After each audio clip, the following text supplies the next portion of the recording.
Brian termina outro relatório sem sentido para ele. Ele olha para baixo, para seu relógio, esperando que o dia de trabalho já estivesse acabando. Mas cada segundo que passa parece uma eternidade. Os 10 minutos que faltam para acabar o expediente parecem um ano inteiro. Brian só quer fugir da realidade por um tempo, de preferência para sempre, e nunca mais voltar a essa rotina chata. O último segundo de trabalho de Brian passa e ele pega suas coisas e sai correndo do escritório. Porém, ir para casa não é exatamente o que ele quer. Naquele apartamento frio, vazio e desarrumado, não há ninguém esperando por ele, exceto a sempre presente solidão.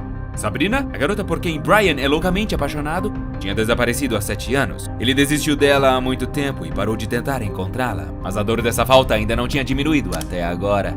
Brian sobe até o 6º andar, apoia sua mão na parede para descansar por um momento e em seguida cai. Que perdedor eu devo ser, pensa o cara. Não consigo nem me sustentar normalmente sobre meus próprios pés. Neste mesmo momento, Brian sente um cheiro nojento, como se alguém tivesse colocado um tapete velho e molhado nas escadas. Mas Brian não vê nada do tipo ao seu redor. Uma cor verde amarelada então bate nos olhos de forma desagradável, mas isso não é familiar para Brian. Talvez alguém tenha trocado as lâmpadas? Ok, chega de inventar hipóteses deitado no chão, pensa Brian. Ele se levanta e quase perde o equilíbrio novamente com o que vê.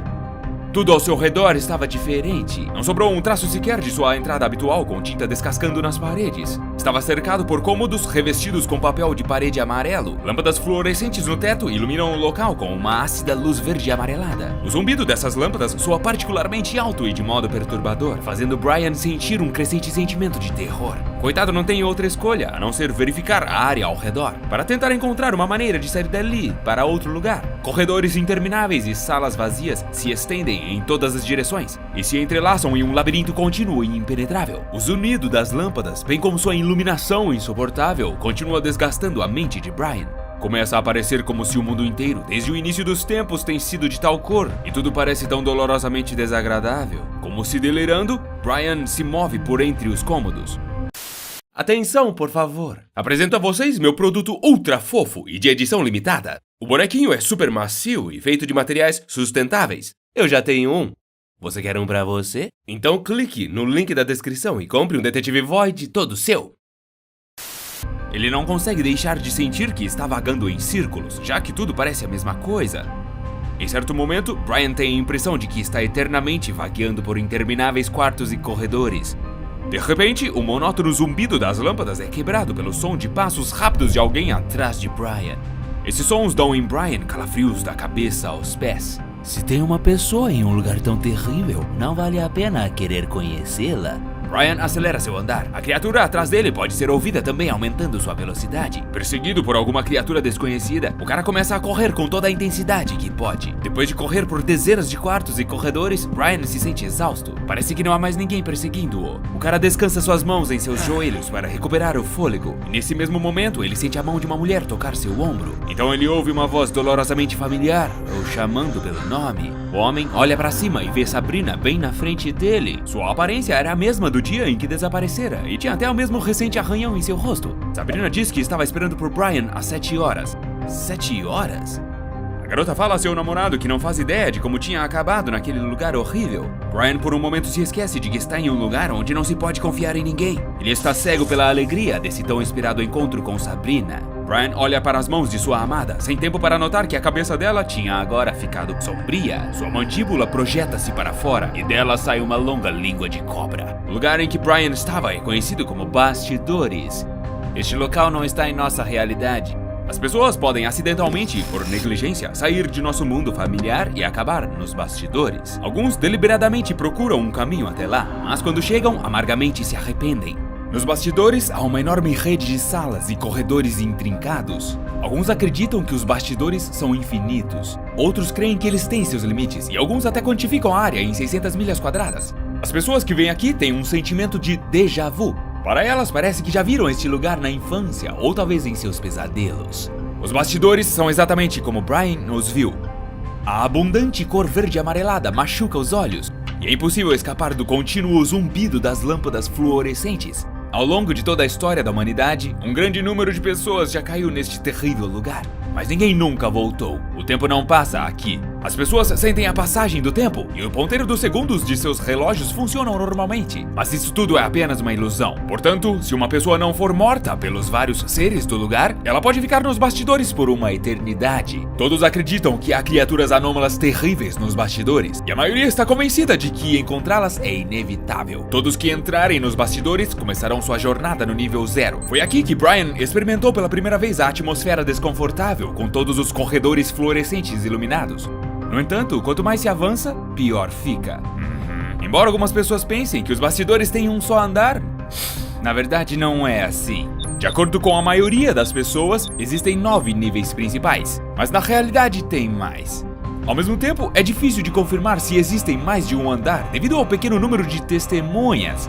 Ainda assim, muito do que acontece em geral nos diferentes níveis é, em princípio, bastante difícil de se saber, uma vez que as salas dos bastidores distorcem a percepção de suas vítimas. Tudo o que sabemos é relatado por indivíduos. Por exemplo, é improvável que outra pessoa vivencie o que Brian experimentou. Outras pessoas nos bastidores nunca verão Sabrina, nem qualquer projeção personificada dela.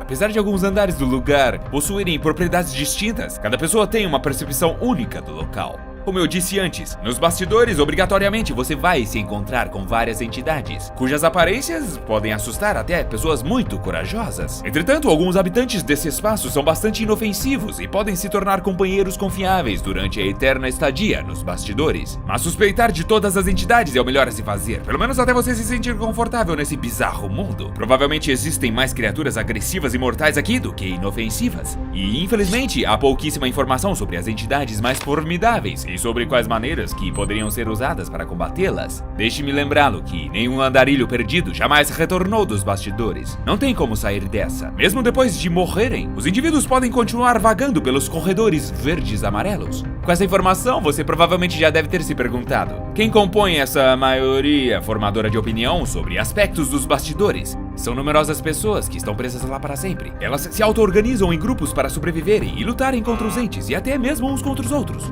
Talvez a maior e mais influente organização seja a MAG, Major Explorer Group. Foi fundada nos bastidores em 1885. É um sistema de governo que controla os primeiros milhares de níveis, supondo que existam, é claro. As pessoas nas posições de liderança deste grupo se autodenominam empresários.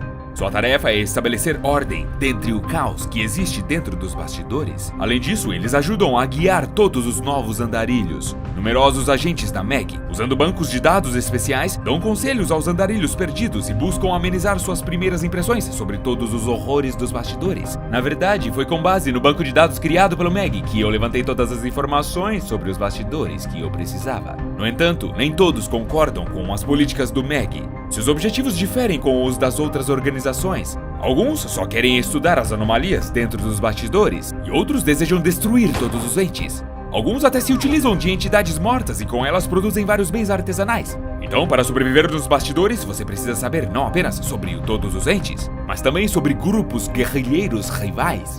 Mas o artefato mais importante para cada um dos andarilhos provavelmente é a água de amêndoa. Felizmente, há bastante em todos os níveis. Ela pode ser mantida tanto em latas de alumínio de marcas conhecidas de bebidas, como na verdade em qualquer outro recipiente de líquido bebível. A água de amêndoa cura quase todas as doenças. Além disso, ajuda a neutralizar o impacto de qualquer entidade destrutiva. Então, quando você estiver nos bastidores, não entre em pânico, mas tente procurar em todas as garrafas e potes por este elixir que dá vida. Procure-o em bebedouros, fontes e máquinas de venda automática. Seria muito estranho dizer que a água de amêndoa pode prolongar a vida, dado que o tempo não existe nos bastidores. Todavia, ainda tornará sua existência lá um pouco menos terrível e permitirá que você tenha uma expressividade relativamente alegre. Isso é importante, já que sem um rosto você pode muito rapidamente se tornar a refeição de alguém. Não ter um rosto, isto, literalmente. Algumas entidades são quase indistinguíveis das pessoas comuns e têm pele lisa no lugar de seus rostos. Estes facelings são inofensivos e amigáveis, apesar de sua aparência assustadora. Porém, os jovens muitas vezes se comportam mal. Mas se avistar entidades inofensivas fizer você se sentir desconfortável, então pense o que farão os monstros mortais. Você gostaria de visitar os bastidores? Conte pra gente aqui embaixo.